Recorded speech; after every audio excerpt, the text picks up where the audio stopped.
Buildings was released almost 2 years ago now. Yes. So, what's been going on since? What have you been up to? Yeah, after it came out, we just sort of did a few tours and we played that festival season. But since that stopped, which was about a year ago, we've just been writing and working on the next record. We released an EP in October there called Waves, and we're working towards release on a new EP which is out 5th of March, and then the album will come out sometime before the summer.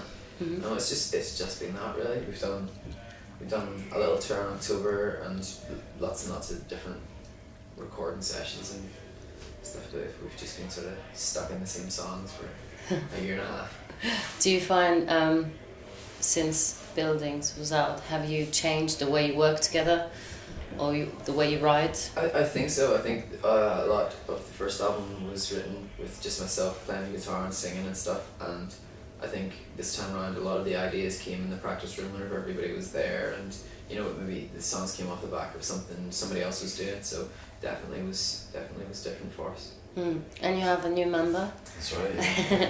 So how did that come about? Well, we've all kind of known each other for a long time. I used to be in other bands in Belfast, and I guess we just we would maybe play gigs together and hung out together, and my old band broke up, and then it all happened very naturally. Yeah, we started off as a 4-piece, and Stephen, our drummer, was actually the guitarist at the time. So whenever he started playing drums, we kind of just lost that extra instrument, and we always wanted to get back to it. But the way things just happened and kept moving, that we didn't really think to stop and go, what are we going to do with our band? So we just sort of happened for the first album. But we're glad to be back to a 4-piece. It's just a lot more flexible and you can do a lot more stuff with it. It's just made playing easier as well. You don't have to just try and be as loud as you can all the time. It's that easier. It's quite easy. You're quite loud as a band anyway. Yeah, we are.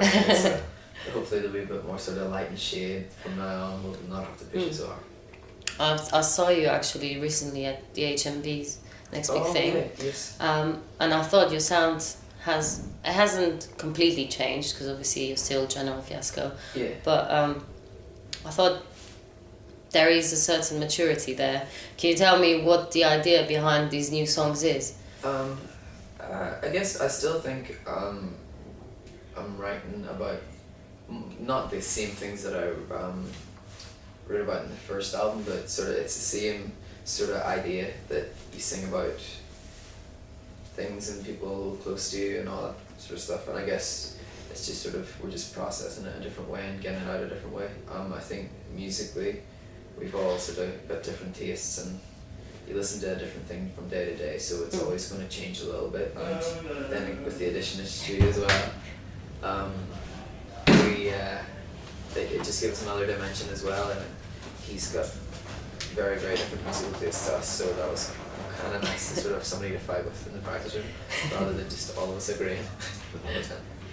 There is quite, I find, a summery vibe in some of the tracks. Yeah. A bit more upbeat. I think so. I think there's I think all of our stuff's always been quite upbeat, but there's definitely, it's sort of, I don't know how to describe it. I think summer is probably right. There's definitely a few tracks that are just go that a little bit further, but they're always about the darker things. It's always it's just a ruse. Yeah, it's just a ruse. And tell me about the single that's coming out next week, I think. Yeah, Don't You Ever came together quite late. It was one of the later songs that we worked on. It was almost like a pop punk song to begin with, and then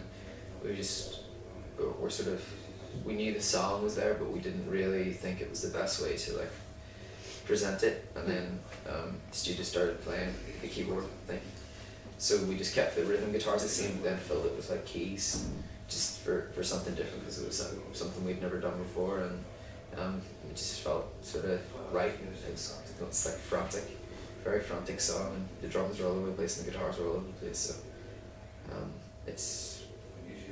I can see why it would be alien to anybody who's sort of in their band before, but it's just something that we like, so hopefully it'll do well at some point. Do you have any favourite tracks at the moment to play live?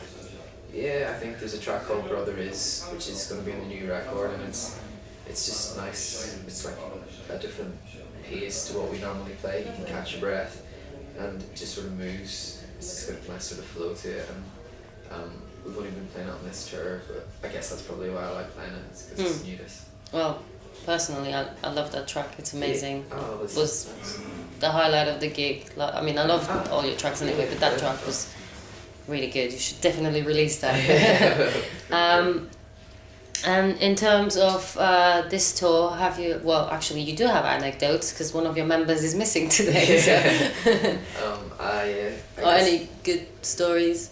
I guess so. It's usually just every time we go on tour, it's usually just the same stories and the same outcomes in the same cities. But a lot of hangovers. A lot of very sort of slightly depressed band journeys, and then it just sort of hits sort of like 3 or 4 o'clock, and then everyone picks up and they get excited about the gig, and we sort of get into a different mode. So it's just sort of a bit manic swings. But yeah, we lost our merch guy last night, and had to leave him in Manchester. But he's on his way, hopefully. And tell me, what's the plan now? Is it just promoting the new EP? Yeah, we've got a little bit more work to do to the album. I think we've got maybe another 3 or 4 days recording just to finish off a song, and a few days mixing, and then we're going to South by Southwest, all being well as well in March. So that's kind of like the short term. Did you, or are you going to Russia as well? We were, but the gig was cancelled. Oh no! A few weeks ago, yeah. Really, shame. Yeah, I would love to go.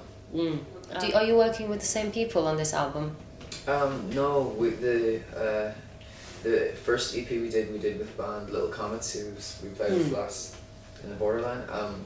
They came over and worked with the tracks and sort of produced the first EP, and then for the rest of the album we've been working in the same studio but with a different guy who's based in Belfast, and it's been quite a nice experience. We've known the songs that we're going to do, and we've been fit to like work on them and then leave them and then come back to them, and it's been quite refreshing way to do things. We've obviously only done one album before, but it's definitely felt like a nice change. How do you work on your songs? Do you, because you said like in the beginning you used to just write them on your guitar and then everyone would just add on to that. How does it work now? I guess it's more or less the same. It's still I still would write the song and write the chords and melody and stuff, but it definitely feels like a lot more of the songs sort of came together in the practice room with this one, and not necessarily we occasionally you'll sit down at the drums and somebody else will pick up something else, and there were some of the songs that came from playing not our own instruments, and that's just like nice as well, because I suppose you approach playing drums differently to somebody else, and you approach playing guitar differently to somebody else, and it's just you almost have to trick yourself into finding new ways to write songs. It's writer's block. Yeah, there's definitely spells where we had to like leave it for a couple of weeks and just like not even go into the practice room, not do anything, just because you can't spend 4 or 5 days in a room trying to write music. It's not very. It can run out of sort of the creative. There's definitely an element of it kind of. I don't think you can force it. I think it has to happen quite naturally. I think that, there are definitely times when you're more able to write music than others, and you have to just, if it's not happening, it's best not to labour it. There was a couple of times where it was hard, but a lot of the time it was. You tend to kind of remember those times more, but most of the time it was quite straightforward. You could write a song in a day, or you could spend a month writing one song. Just depends. Yeah. I don't know what it depends on, but it depends on something. Do you find you're a bit stubborn about these songs? You just want to finish that song? I think we've definitely been a lot more stubborn with what we do with the songs and how we want to be presented and stuff. So I guess it felt like we had to make this record for ourselves more than anybody else, because you can't really tailor music to try and sell to people, because if it doesn't work, then you just it's just soulless. Fair enough if you want to make money and you want to write music for people that's going to get played on the radio and do all these things, that's fair enough if that's what you're up to, but to sort of lie to yourself a little bit to try and get your band in a better position and move forward, and it's just not what we're into. Did you find you were pressured in any way for this album? Not maybe at the beginning.